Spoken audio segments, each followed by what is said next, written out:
Everybody's parents had boyfriends and girlfriends before they met the people who would become your mother or your father.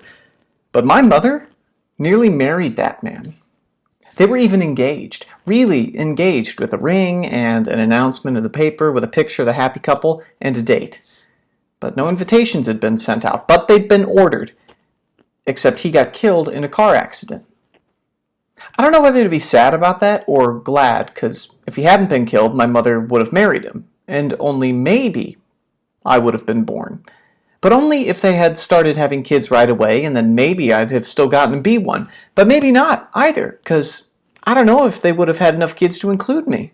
And then there were my sisters, who probably wouldn't have made it, because I think they'd have set a limit. Mom and Dad did that with the four of us because they said we were all they could afford, and stopped. So I didn't even know if I'd have made the cut. And even if I had been part of that first bunch, well, the only bunch, I still wouldn't have been born. Not the I that I am now. I'd have been some variation of me because of the gene pool I'd have been part of. I wouldn't look the way I do. I'd look some other way. Some other eye color or some other hair color. Maybe taller or shorter. I'd only resemble who I am now because, while I'd have had the same mother, I'd have had him as my father. It'd be like, hey, you see pictures of famous people who've had multiple marriages and had kids from each of them? Like that. The kids resemble each other. You know they're related because of certain characteristics and features, their noses or their chins or their hair, but you also know they had different mothers and fathers. Different ingredients. That's how I'd look. Sort of like myself, but not really. Related to me. A cousin to me. But if I had even been, but with him dying, she had to mourn and grieve her loss first and then wait a suitable amount of time to start seeing people again and then find the right one, and that took a couple of years. So then I think about the kids she could have had with the other guy but didn't because he died. So I'm torn. Do I miss those kids she could have had who maybe I could have known if they kept having kids till they got me? Or is that just how it is? Because even with things working out the way that they did with the other guy dying so my mom could meet my dad and have me, I still didn't need to have happened. She could have had a headache that particular night. Or they could have had a fight so they didn't get down to business. Or she was sick. Or he had a bad cold. The flu, say. And again, no action. They were both stressed and just went to sleep right away. Or he was out of town on business. So in another way, I have to see that I and my sisters, we were all meant. But why weren't those other kids meant? I went once out to the cemetery to see the other guy's grave. I guess I went out to thank him for dying. Otherwise, well, you know what the otherwise would have been. Me not standing there at his grave because I wouldn't have been. I looked at his gravestone. He was 23. Bill. His name was Bill.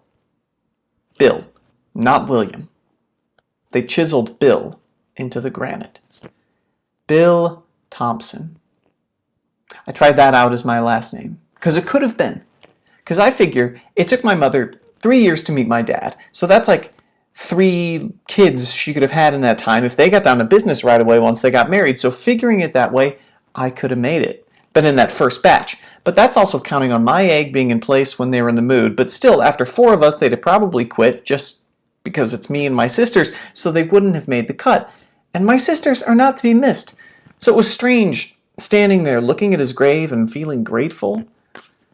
I never told my mom that I'd gone out there. I took flowers with me.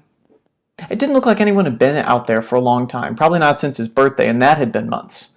Or on the date of his death, and that had been months. Because if they'd taken flowers out there, one of those times or both of those times, they were long gone by the time I got out there. And if they even went out there then at all, my mother had been close to his parents, but once she got married, they cut her off. Like maybe they thought she should just spend her whole entire life mourning her loss and theirs. So I introduced myself and explained who I was and why I'd come, and I thanked him.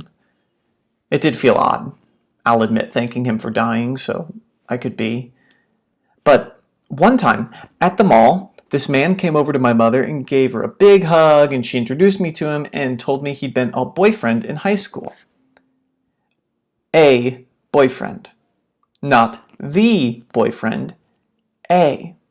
So there'd been others. And one time, my father waved at this woman across the parking lot of the supermarket, and he said that was his prom date. It sort of fills in the picture, I guess, bits at a time, like meeting different parts of them, of her and him. Because now they kind of blend together, like one word. Mom and dad. Mom and dad. Mom and dad, mom and dad, mom and dad. Only with Bill, I couldn't actually meet him, unless I brought a psychic, only they were expensive and the flowers were pricey enough. I guess I was paying him homage and letting him know what she'd done with her life. I told him about her being a human resources manager and how everyone in her department really likes her, and every year the company gives her a special commendation and a certificate, which she always says they can just keep, just honor her with a bigger raise, and a little bit about my dad and what he does for a living. He's a high school principal. Thank God, not where we go to school. It's bad enough having our principal come to dinner once in a while to talk shop and swap war stories and trade tips. I didn't say it's too bad they never met, because they probably would have been friends, because they had the same taste in women, because they both fell in love with the same girl. Who knows if they would have been friends? Because loving my mother maybe would have been the only thing they had in common. And then if they had both known her and been in love with her at the same time, then they'd have hated each other, probably, because only one of them could have had her. You know, not too many guys bow out gracefully saying, "Oh, you saw her first." That might be nice in a novel or a movie, but not so good in life. It certainly doesn't usually lead to a friendship that's set up. The only plus I see in that situation is for the actor playing that scene in the movie, because it might get him an Oscar for the emotional richness in his acting. And I told him about me. What I'm good at, what I like to do, my favorite subjects at school, my favorite movies and TV shows, what I like to read. Dickens, for one. I keep hoping they'll find a missing manuscript that no one knew about, so I'll have a new one to read. And some stuff about my sisters. The youngest one, Amy, is a great swimmer. We have our hopes that she has gold in her future. And my other sister, Gabrielle, is a really good poet. I mean, she's won prizes. And Michelle is in all the plays at school. They pick them out with her in mind. I guess I wanted him to know that even though the kids he might have had with our mother hadn't been born, the ones she had with our dad weren't wastes of time. So that's what I told him about. What his girl did with her life after. The chapters that followed their chapter. I've had a few girlfriends, and they're like little chapters, or episodes. The Becky chapter. The Susan episode. I go to prom. So I guess that's what Bill was. Going out there was an episode in my life. The day I visited Bill. But it's freaky how none of this needed to be, so I guess I better make the most of it. And on those days when I feel, what's the point? I say to myself, do it for Bill. Get up and go out there for Bill. Because I know where he ended up, and I believe he would want me to get out there and go out there and every day, no matter how I got there.